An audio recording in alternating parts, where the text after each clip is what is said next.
Now it's time to prepare our templates for cutting out our blocks. So we have template 1A and 1B that go together. You can see that I have cut these out just outside of the black line. You want to try to keep that as intact as possible. Lining up these registration marks, I have placed some double stick tape there, and you want it just to kiss that line and press down. So that is ready for our 8.5-inch square that we have. And then we have our 4-inch pie, which goes with our 4.5-inch square, and our 3-inch pie, which goes with our 3.5-inch square. So now that we have our templates ready, we can start cutting out fabric.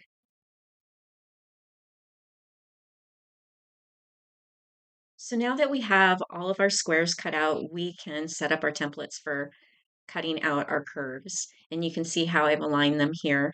I did have you cut the squares out a little bit extra so that you had plenty of room to cut out accurately.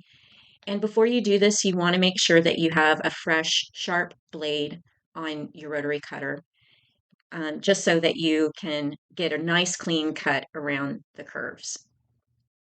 I recommend doing 2 layers of fabric at a time. 4 layers seems to be a little bit more difficult to get through all the layers at one time. So I recommend 2. You can do more if you want, and be sure to start with a fresh blade. So I have 2 layers of fabric here. I have lined up my template, and now it's time to cut the curve. You want to try to stay on outside of the template. Try not to cut into it, and pull your piece away to see if you have any parts that haven't cut through before you move your template. So there's our first curve, and keeping everything aligned, you can shift everything around, making sure that everything's lined up accurately before you do the second one. I'm using cardstock here, so I didn't pin it, but if you're using just computer paper, you can pin it. So there you have it. We've cut out our 2 curves in the 8.5-inch block, and now we'll do it with our 3.5-inch. Make sure that everything is lined up correctly. Lay down your template.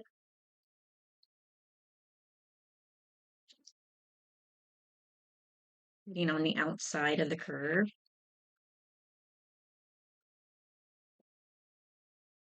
And there you have it, and we'll do it for the 4.5-inch as well. So now that I have all of my pieces cut out, I have grouped them into the blocks that they will be. So these are the 2 corner pieces for this block here. And I want to show you how I go about piecing them.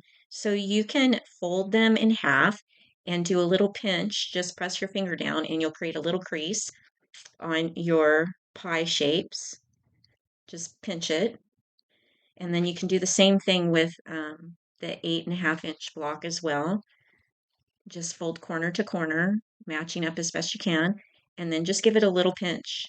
It doesn't have to be a whole lot. Then with right sides together, we're going to start pinning our pies into place. So we're going to match up that crease with the crease of the block, and we're going to place a pin in the center. And then rotating the outside edge of the block to the outside edge of your pie shape, you're going to place another pin. And I try to keep my pinning kind of narrow, not a big swath of fabric on the pin. And then position it and place a pin in the center. And you'll find that as you get going with this, you may not want to do another pin in between those 2 pins, but when you're first starting out, I recommend it, especially when you get to the sewing machine and you're doing your 1/4 inch seam allowance, it helps. So again, we'll go over to the edge. Now, I'm going to start sewing at this edge and go around and end here. And on this is a little tip, and this is what works for me. I like to place my pin like so. And this keeps that corner intact when you get at the end, when you get to the end when you're sewing. So making sure that your edges of your pieces are aligned. You'll get better at it the more you do. And see, that one really doesn't need it. Now you could do one corner at a time if you want, or if you want to complete the block all in one fell swoop. So again, lining up your registration mark where you pinched, where you creased it, place a pin in the middle, place a pin on this leading edge. That's where we're going to start sewing. And then place a pin where we're going to stop sewing on the outside edge like so. You may find that the other way works for you, and by all means do that if that's what works best for you. Now on these smaller ones, I don't feel like you need to do the pins in between. You just want to make sure that your edges are all aligned. So there you have it. Now we'll go to the sewing machine and start sewing. So now it's time to start sewing. I have a 1/4 of an inch presser foot. I have elongated my stitch length, and I have my hover set on my sewing machine so that when I start and stop, the needle will be in the down position and my presser foot will raise. I know that some people don't have that feature. You can do it without, but it does help. I also have a pair of tweezers. I like to have these handy, and it helps me grab a hold of the fabric and place it right where I want it to be for accurate 1/4 of an inch seam allowance. So now we'll start stitching.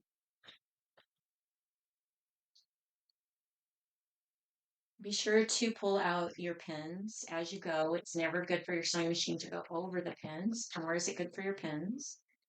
And rotate your fabric, and you'll be able to feel if you have a pucker underneath with your fingers. And if you do, stop and reposition, and you won't end up with any puckers on the back side of the fabric.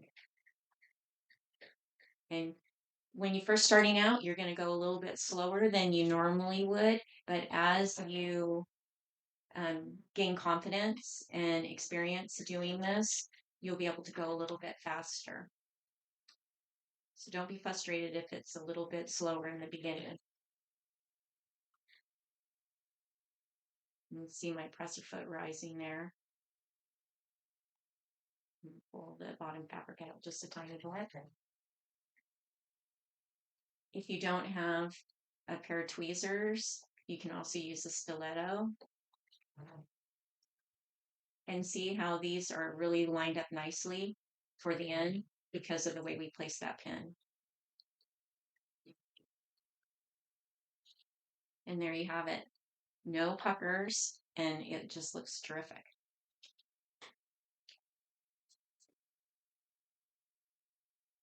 Now that we have our blocks completed, it's time to press. And because we're going to be nesting 2 of the blocks together, I'm going to press 2 of them with a large curve going to the inside and then 2 with a large curve going to the outside, and the same for the smaller curve. Now, when you press, you want to try to not stretch. I like to come up against that seam and then lift your iron just a little bit and come back down so that you're not pushing the seam and stretching the block. And there you have it. We'll press out the rest of the blocks and start putting them together. So now it's time to nest our seams together, and because we have pressed our seams one to the outside and one to the inside, they'll nest together beautifully. So I like to place a pin there. And we're going to be putting 2 of these blocks together and then leaving one as is. And that will be for your final quilt design.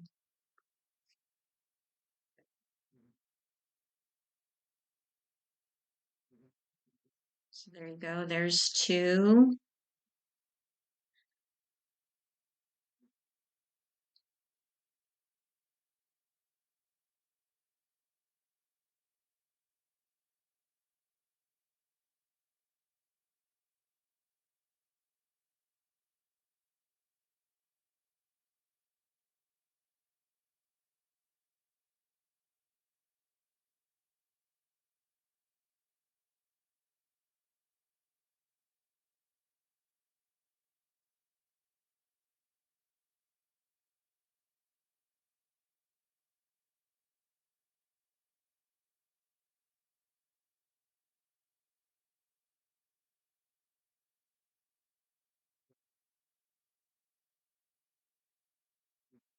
So those are all ready for going to the sewing machine and doing your side seam.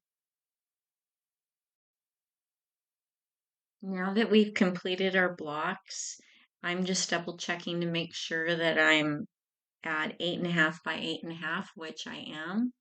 And now it's time to start putting our blocks together.